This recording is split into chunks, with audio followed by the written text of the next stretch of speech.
صدقۃ الفطر کے حوالے سے میں چند مسائل آپ کی خدمت میں عرض کیے دیتا ہوں۔ دیکھیں، صدقۃ الفطر کے بارے میں بنیادی مطلب سمجھیں، پھر اس کی فضیلت سمجھیں، اس کا مقدار سمجھیں، اور پھر اس پر کچھ مسائل اور سوال و جوابات۔ سب سے پہلی بات کہ صدقۃ الفطر کا مطلب کیا ہے؟ فطر، فطر، افطار، اس کا معنی ہوتا ہے روزہ کا ختم کرنا، روزے کی افطاری کر دینا، روزے کو پورا کر لینا۔ تو صدقۃ الفطر کا معنی وہ صدقہ جو روزوں کے مکمل ہونے پر ادا کیا جاتا ہے، اس کو صدقۃ الفطر بھی کہتے ہیں، اس کو فطرانہ بھی کہتے ہیں، اس کو زکوٰۃ الفطر بھی کہتے ہیں، مختلف اس کے نام ہیں۔ یہ دین اسلام میں واجب کا درجہ رکھتا ہے۔ اب واجب کس پہ ہے، میں آگے چل کے اس کا نصاب عرض کرتا ہوں۔ تو یہ صدقۃ الفطر ہے۔ صدقۃ الفطر پر ضروری کیوں ہے، وجہ کیا ہے؟ دیکھیں، حضرت جریر بن عبداللہ رضی اللہ تعالیٰ عنہ صحابی ہیں، ان کی حدیث پاک الترغیب والترہیب میں موجود ہے۔ یہ حضور اقدس صلی اللہ علیہ وسلم کے ایک فرمان کا مفہوم یوں نقل فرماتے ہیں کہ جب مسلمان روزہ مکمل کر لیں تو ان کا روزہ زمین اور آسمان کے درمیان پینڈنگ، معلق، لٹکے ہوئے ٹھہرے ہوتے ہیں اس وقت تک جب تک صاحب نصاب صدقۃ الفطر ادا نہ کر لے، اور جب صدقۃ الفطر ادا ہو جائے گا پھر روزوں کو قبولیت میں کوئی نہیں روک سکتا۔ یہ کس بنیاد پر ہے؟ روزے بھی رکھیں، وہ جان کا صدقہ ہے، مال بھی دیں، یہ پیسوں کا صدقہ ہے۔ تو وجہ دیکھیں، روزہ یہ وہ عبادت ہے جس کے لیے حدیث پاک میں ہے، اللہ نے فرمایا روزہ میرے لیے ہے اور اس کا بدلہ میں دوں گا۔ سوال اٹھتا ہے کہ عبادت تو ہر اللہ کے لیے اور ہر عبادت کا بدلہ اللہ دے گا، تو پھر یہ کیوں فرمایا کہ روزہ میرے لیے، اس کا عبادت کا بدلہ میں دوں گا؟ اصل میں یہاں کچھ مسئلہ اور سمجھایا جا رہا ہے۔ وہ یہ ہے کہ باقی جو عبادات ہے نا، مثلا نماز ہے، تو جب میں نماز پڑھوں گا تو سامنے والے کو بھی نظر آئے گا، دیکھنے والے کو بھی نظر آئے گا، ارد گرد کو پتہ چلے گا عبادت ہے۔ ٹھیک ہے، میں اللہ کے لیے پڑھوں گا، کوئی ریاکاری نہ ہو، لیکن نظر تو ہے نا۔ ایسے بہت سی چیزیں ہیں، ایسے حج ہے، ایسے آپ قربانی کو دیکھ لیں، کچھ بھی آپ دیکھ لیں، زکوٰۃ کو دیکھ لیں، جسے دیں گے آپ تو دوسرے کو جو دے رہے ہیں تو اسے تو کم از کم پتہ ہے نا کہ پیسے مجھے دے رہا ہے۔ لیکن روزہ ایسی چیز ہے جو اللہ اور اللہ کے بندے کے درمیان ہوتے ہیں، اس میں کوئی اور شریک نہیں ہے۔ بعض اوقات لوگ جھوٹ بھی بولیں روزہ ہے تو اگلا اس کو ویریفائڈ نہیں کر سکتا کہ ہے یا نہیں ہے۔ میں اندازہ لگا لوں اس کا منہ گیلا ہے، اس کے ہونٹ بالکل گیلے ہیں، پانی پیا ہوگا، ہو سکتا ہے اس نے وضو کیا ہو، تو ہم کیسے ثابت کریں گے یہ روزہ ہے اس کا؟ تو یہ خالص اللہ کو پتہ ہے۔ اور پھر اس روزے سے تقویٰ کیسے ملتا ہے؟ دیکھیں، واش روم میں ہم غسل کر رہے ہوں نا تو کوئی نہیں دیکھ رہا ہوتا، لیکن اس وقت میں مسلمان پانی نہیں پیتا، دیکھ کوئی نہیں رہا، لیکن اللہ کی نظر سے تو چھپا ہوا نہیں ہے نا۔ تو یہ وہ چیز ہے جو اللہ اور عبداللہ کے درمیان ہے، اللہ اور اللہ کے بندے کے درمیان ہے۔ تبھی فرمایا روزہ میرے لیے، یعنی اس کی جانچ پڑتال میرے ذمے ہے، اس کے معاملات میرے سامنے، اس کا خصوصی بدلہ میں دوں گا۔ تو یہ پھر روزہ کا صدقہ فطر جو ہے، مطلب یہ ہے کہ اتنی بڑی عبادت تھی، اس میں کوئی کمی بیشی ہو گئی ہو۔ حدیث پاک میں کہ روزہ صرف پیٹ کا نہیں ہے، زبان کا بھی ہے، آنکھ کا بھی ہے، کان کا بھی ہے، دل و دماغ کا بھی ہے۔ کیا مطلب؟ یعنی غیبت نہ کریں، بد نظری نہ کریں، برا بول نہ بولیں، برا بول نہ سنیں، برائی کو دیکھیں نہیں، یعنی مختلف چیز۔ اس میں کمی بیشی فطرت انسانیت پہ ہم سے ہو جاتی ہے۔ ہم انسان ہیں، ہم نبی نہیں ہیں کہ ہم سے غلطی نہ ہو، یا ہم انسان ہیں، ہم فرشتے نہیں ہیں کہ ہم گناہوں سے پاک ہوں۔ ہم سے غلطی ہوگی تو اس کا علاج اللہ سے معافی مانگ لینا۔ بہت سے لوگ اس غلط فہمی میں مبتلا ہوتے ہیں کہ بھائی ایسا وظیفہ بتا دیں جس کو پڑھنے کے بعد ہم سے گناہ ہی نہ ہو۔ ہمارے صوفیاء کرام بزرگان دین لکھتے ہیں کہ ایسا وظیفہ اس دھرتی پہ یا نبوت کے لیے ہے یا فرشتوں کے لیے، امت کے لیے نہیں ہے۔ امتی سے گناہ ہوگا تو جب گناہ ہوگا تو پھر تو کہا گناہ ہونے سے اللہ کی نظر سے نہیں گرتا، وہ تب گرتا ہے جب اس گناہ پر مضبوط رہے، توبہ نہ کرے۔ اگر گناہ کے بعد توبہ کر لیا اور توبہ اس نے کر لی تو حضور پاک علیہ الصلوۃ والسلام کی حدیث کا مفہوم ہے التائب من الذنب کمن لا ذنب لہ، کہ گناہ سے توبہ بندے کو ایسے کر دیتی ہے گویا اس نے گناہ کیا ہی نہیں تھا. جب نہیں کیا تھا تو اللہ کی نظر میں یہ محبوب تھا، تو اب گناہ کے بعد توبہ کرنے کے بعد بھی اللہ کی نظر میں ویسا محبوب ہے. تو یہ چیز ہے. اب اللہ رب العزت کے اتنے بڑے اچھے کام کے معاملات میں ہم سے کوئی کمی کوتاہی تو ہو گئی ہوگی، تو صدقہ فطر اس کمی کوتاہی کو پورا کر دیتا ہے. یہ ہے صدقۃ الفطر، یہ بنیادی مقصد. اور مقصد بھی ہے کہ غریب کا چولہا جلے گا، دوسرے کے سامنے کوئی نیکی کا اظہار، یہ مختلف اور ہے، لیکن بنیادی مطلب یہ ہے، یہ صدقۃ الفطر ہے. جیسے ہم لوگ حج اور عمرے پہ جائیں، جتنی بھی احرام کی پابندی کریں، بہت سی چیزیں ایسی ہوتی ہیں جو فطرت انسانی پہ ہم سے اوپر نیچے ہو جائیں گی. مثلا بال ہم نے توڑنا نہیں ہے نا، ہم احرام میں ہیں، لیکن وضو کے خلال کے دوران کوئی بال ہم مجھ سے گر گیا، تو اب میں داڑھی کے بالوں کو کوئی الفی لگا کر تو نہیں ٹھہرا ہوا، تو اس کے اوپر دم تو ہے نہیں. اب ظاہری بات ہے صدقات ہے تو بندہ صدقہ ویسے ہی دے دیتا ہے. تو جیسے وہ عمرے اور حج کا صدقہ ہم ویسے دے دیتے ہیں اپنے حج اور عمرے کی کمی اور بیشی کے معاملات کو ٹھیک کرنے کے لیے، تو صدقۃ الفطر روزے کی کمی بیشی کو ٹھیک کرنے کے لیے ہوتا ہے. اب صدقۃ الفطر کتنا ہے؟ یہ گندم کے لحاظ سے، جو کے لحاظ سے، کشمش کے لحاظ سے، کھجور کے لحاظ سے، یہ چاروں چیزوں کے نام حضور علیہ السلام نے خود حدیث میں لیے ہیں. گندم کا، جو کا، کشمش کا اور کھجور کا، یہ چاروں آپ علیہ السلام نے خود طے فرمائے ہیں. یہ نہیں ہے کہ آپ کسی سیب کے حساب سے دے دیں، کیلوں کے حساب سے دے دیں، مالٹے کے حساب سے دے دیں، اس میں ہم اپنا عقل نہیں چلا سکتے. یہ حضور پاک علیہ الصلوۃ والسلام کی طرف سے متعین کردہ چیز ہے.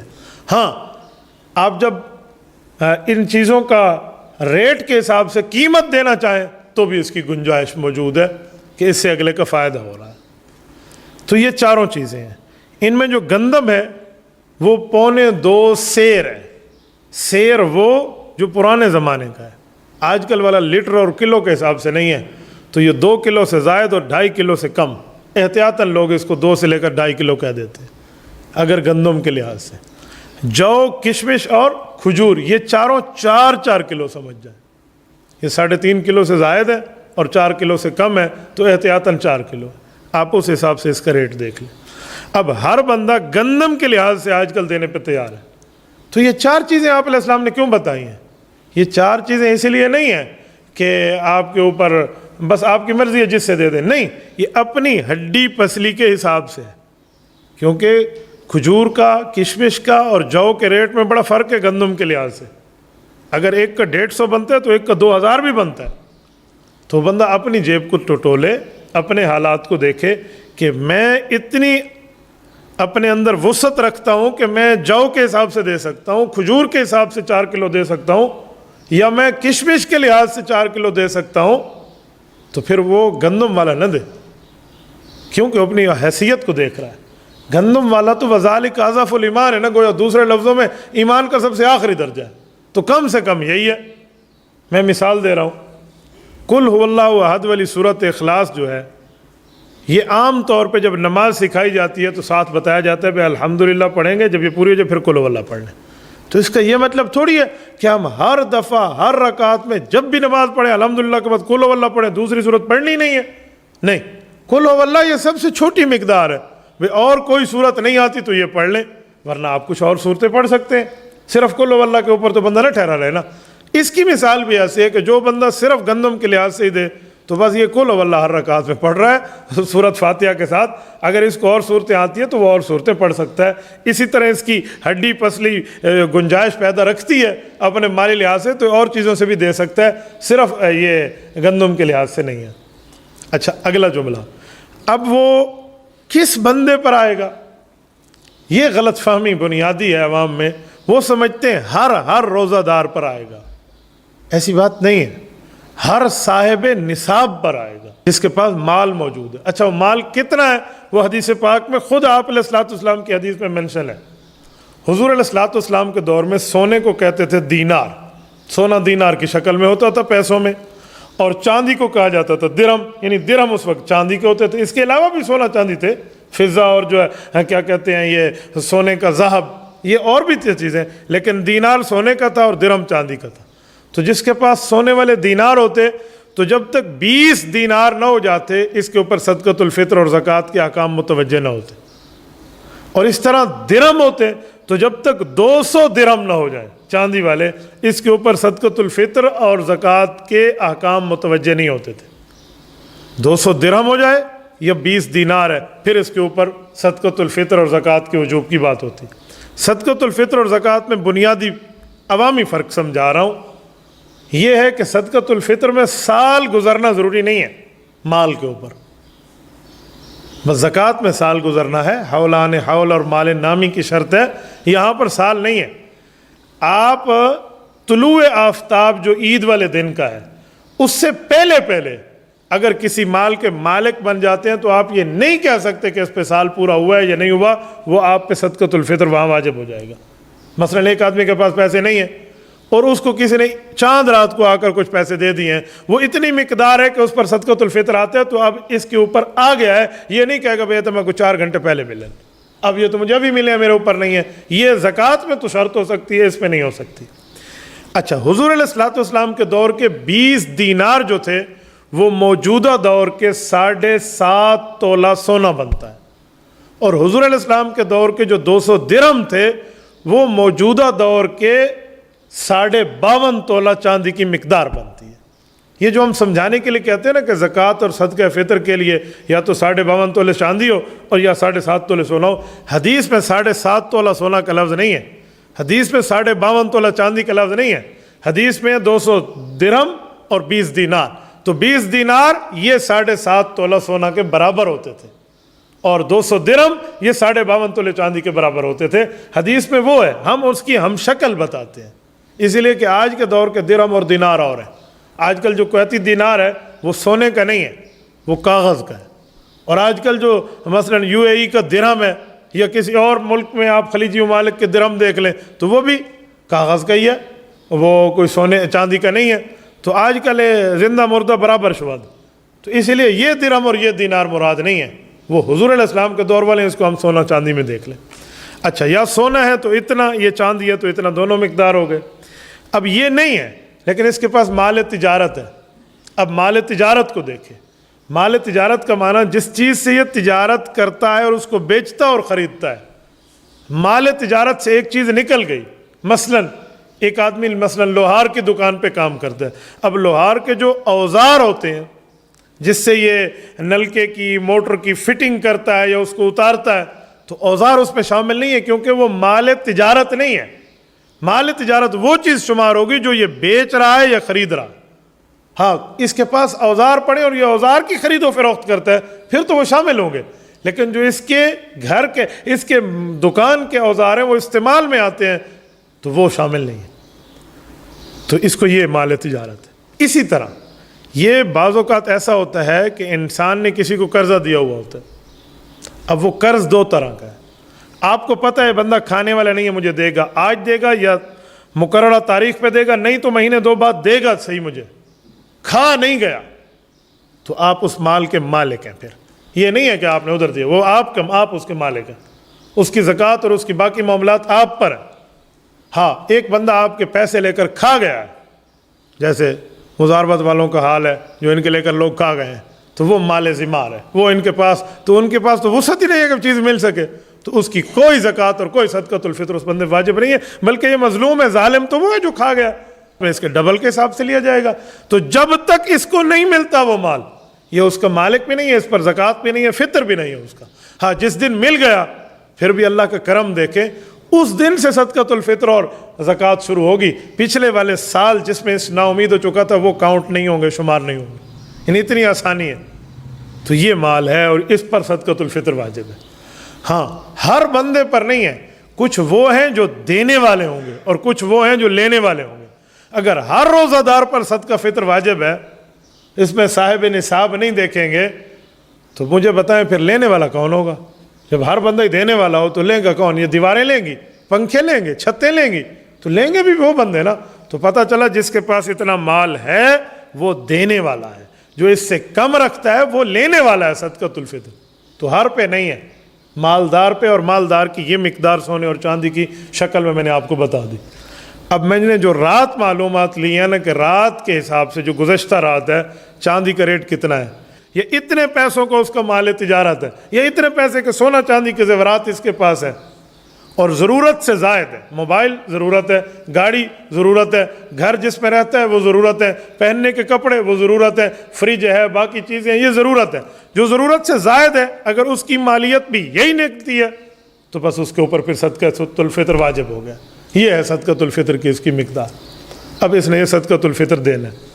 اب صدقۃ الفطر بعض بندوں کی طرف سے واجب ہے اور بعض بندوں کی طرف سے مستحب ہے۔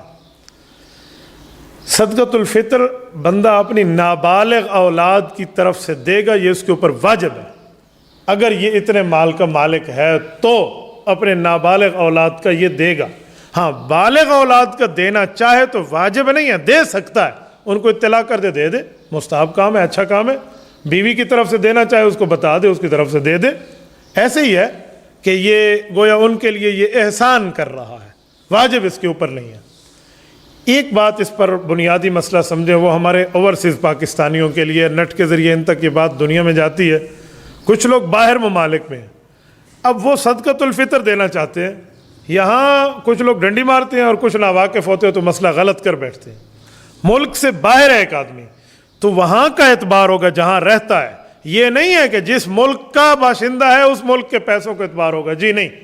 اگر کوئی پاکستانی سعودیہ میں رہتا ہے تو سعودیہ میں اس کے اوپر صدقۃ الفطر کتنا آتا ہے وہ دیکھا جائے گا، پاکستانی ریٹ نہیں دیکھا جائے گا۔ اچھا، جو نابالغ بچوں کا باپ دے گا تو اس کے اگرچہ نابالغ بچے پاکستان میں رہتے ہوں، والد ادا کر رہا ہے وہ اس وقت کرنٹ لوکیشن اس کی سعودی عرب ہے، تو پھر یہ اپنے نابالغ بچوں کا بھی حساب وہی رکھے گا اگرچہ وہ پاکستان میں رہتے ہوں، پیسے وہاں کا حساب لگائے گا۔ ایسے ہی ایک بندہ امریکہ میں چلا گیا تو یہ وہاں کا حساب رکھے گا۔ اگر میں مثلا باہر ملک رہتا ہوں، آؤٹ آف کنٹری ہوں، اور میں کسی بھائی کا دینا چاہ رہا ہوں تو اس کا یہ نہیں ہے پاکستان کے حساب سے، میں یہاں کے حساب سے دوں گا جس جگہ میں موجود ہوں اور میری کرنٹ لوکیشن جہاں کی ہے، تو اس حساب سے آپ دے دیں۔ تو اس طرح بندہ صدقۃ الفطر دیتا ہے۔ اب صدقۃ الفطر کا وقت کیا ہے، یہ واجب ہوتا کب سے ہے اور کب سے پہلے دینا چاہیے، یہ بھی تحدید اور لمیٹیشن رسالت امام علیہ الصلوۃ والسلام کی طرف سے موجود ہے۔ صدقۃ الفطر واجب ہوتا ہے جس دن رمضان المبارک کا اختتام اور اگلے دن کی صبح چڑھی، طلوع آفتاب ہوئی، یعنی کل اس ٹائم کے قریب کے دن سمجھ جائیں، یعنی جب کل یکم شوال ہونی ہے تو اس وقت دیکھیں گے طلوع آفتاب کے وقت اشراق سے پہلے طلوع آفتاب ہوتا ہے، پھر اشراق ہوتے ہیں۔ عید والے دن تو اشراق ہے ہی نہیں، تو پھر طلوع آفتاب کو دیکھیں گے۔ اب طلوع آفتاب میں جو ہے نا اس وقت اس کے اوپر واجب ہو گیا۔ اور کب تک دے سکتا ہے؟ کہ جی نماز عید سے پہلے دے گا۔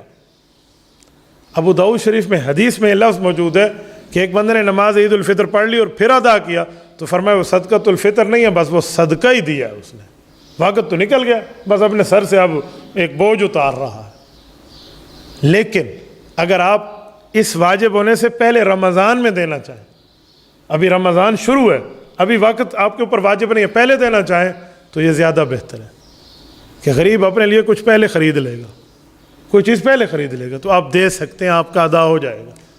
بلکہ وہ فقہاء نے تو لکھا کوئی رمضان سے پہلے دینا چاہے تب بھی جائز ہے، دے سکتا ہے، تو یہ اس کو ادا کر سکتا ہے، یہ اس کو جا کر دیتے۔ بس اس حساب سے صدقۃ الفطر چلانا۔ جتنے مسائل فی الوقت میرے ذہن میں تھے میں نے آپ کو بتا دیے ہیں۔ کوئی آپ کے ذہن میں کوئی صدقۃ الفطر کے متعلق سوال ہو تو آپ پوچھ لیں، تاکہ اگر اب جو کے لحاظ سے دیکھیں، جو 4 کلو اب کتنے کا ہے، کراچی کا ریٹ اور ہے، ڈی اے خان کا ریٹ اور ہے، یہ اب سبزی منڈی والے بتائیں گے بھی کتنا ریٹ ہے۔ 4 کلو ہو جو بھی، وہ کھجور بھی اور کشمش بھی، اس کے 4 کلو کا ریٹ پتہ کر لیں کتنے کا۔ گندم کا ہے تو بس 2.5 کلو کا دیکھ لیں، اس کو آٹا بھی آپ ساتھ شامل کر سکتے ہیں اس حساب سے۔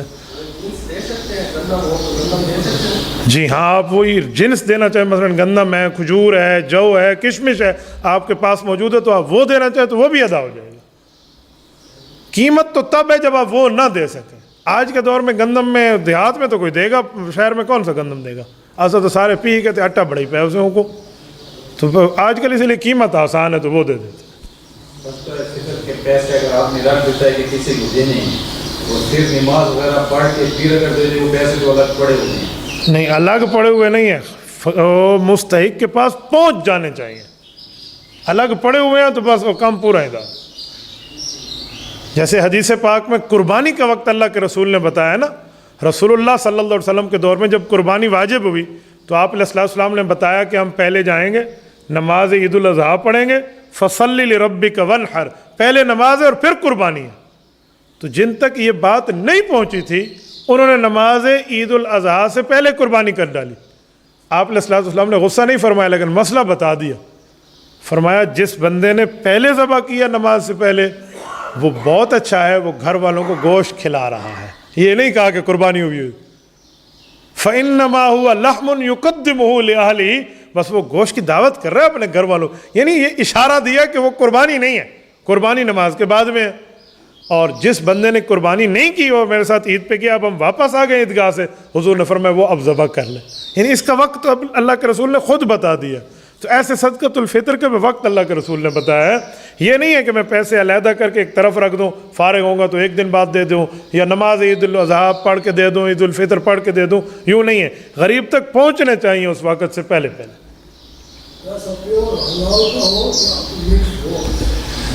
زبردست, بہت اچھی بات ہے. ہاں یقین مانے اگر کسی کا پیسہ مکس ہے, صحیح بات ہے, حلال بھی ہے اور حرام بھی ہے, یہ دونوں مکس ہے, تو وہ حلال سے کرے, حرام سے نہ کرے. حرام مال کو ثواب کی نیت سے خرچ کرنے پر بندہ ایمان سے بھی ہاتھ دھو بیٹھتا ہے اور اپنی جان سے بھی ہاتھ دھو بیٹھتا ہے. مراد بیوی, ایمان بھی گیا اور جان بھی گئی. ٹھیک ہے, تو اسی لیے بہتر ہے کہ بندہ حلال. میں اس پر آپ کو واقعہ عرض کروں. قائد ملت اسلامی حضرت مولانا مفتی محمود رحمۃ اللہ علیہ ایک مرتبہ یوں گفتگو فرما رہے تھے مسائل دینی پر, تو کہا یوں صدقہ, یوں زکوٰۃ, یوں پیسے, یہ مقدار. کسی نے یوں کہہ دیا کہ حضرت حرام مال کی میں اندر زکوٰۃ کتنی ہے, حلال مال کی زکوٰۃ آپ نے بتائی. تو مفتی محمود رحمۃ اللہ علیہ کے جواب بڑے حکیمانہ ہوتے تھے. ہم نے تو زیارت نہیں کی, جن حضرات نے کیا وہ جانتے ہیں, ہم نے تو مفتی کو کتابوں میں پڑھا ہے رحمہ اللہ. وہ اس انداز میں جواب دیتے تھے کہ وہ جواب بھی ہو جاتا ہے اور اگلے کے دماغ میں بھی آ جاتا ہے کہ پوچھا کیا جا رہا ہے. مفتی نے کہا بھائی یہ جو 2.5% ہے نا, 40واں حصہ ہے, یہ تو ہے حلال مال کی زکوٰۃ, حرام مال کی حصہ الگ ہے. اس نے کہا حرام مال کی زکوٰۃ کیا ہے؟ کہ جتنا حرام مال پڑو سارے کا سارا کسی غریب کو دے دو, ثواب کی نیت نہ کرو اس میں. یعنی بتایا کہ اس کی زکوٰۃ کوئی نہیں, آپ نے ویسے ہی دینا ہے. تو اسی لیے حلال مال کی دے. حرام مال سے نہ حج ہوتا ہے, نہ عمرہ ہوتا ہے, نہ صدقۃ الفطر ہوتا ہے, نہ زکوٰۃ ہوتی ہے. یہی مسئلہ میں ذہن میں رکھ کے آیا تو مجھے بھول گیا. آپ نے اچھا کیا پوچھ کے, جزاکم اللہ. بھائی پوچھ رہے ہیں ایک بندہ مریض ہے, وہ فدیہ دیتا ہے, یعنی ہر روزے کے وہ پیسے دے رہا ہے, تو یہ بندہ آپ صدقۃ الفطر کی کیا ترتیب ہے؟ تو پھر یہ ذہن میں رکھیں وہ روزے رکھے یا نہ رکھے تو وہ صدقۃ الفطر دے گا, چاہے فدیہ دیا اس کے ساتھ دے گا. فدیہ تو ہے ڈیلی کا, صدقۃ الفطر پورے مہینے کا ایک ہی ہے. اب یہ جو فطرانہ یہ کیوں دے گا, اس نے روزے تو نہیں رکھے, تو بھائی جو فدیہ دیا ہے وہ فدیہ روزے رکھنے کے برابر ہے نا, تو اس لیے اس پر بھی فطرانہ ہے کہ اگرچہ فدیہ دے رہا ہے پھر بھی یہ فطرانہ دے گا, چاہے وہ مریض ہے, چاہے وہ بیمار ہے, چاہے وہ شیخ فانی ہے. ایک بچہ اگر پیدا ہو نماز سے پہلے اس کا بھی دینا پڑے گا. نماز سے مراد یہ نماز سے پہلے اگر بچہ پیدا ہوتا ہے, طلوع آفتاب کے وقت سے پہلے پیدا ہو گیا وہ تو شامل ہے, طلوع آفتاب کے بعد والا شامل نہیں ہے. یعنی یکم شوال کی طلوع آفتاب سے پہلے پہلے کسی بندے کی بچہ پیدا ہو جاتا ہے تو اس کا تو واجب ہو گیا, کیونکہ ٹائم پر آ گیا. وہ ٹائم کے بعد ہے, کیونکہ اب تو وجوب ہو چکا ہے نا. وجوب ہونے کے بعد, دن چڑھنے کے بعد کوئی بچہ پیدا ہوا ہے تو تھوڑا ذرا صبر کر کے تو ٹل گیا تو پھر وہ نہیں ہوگا.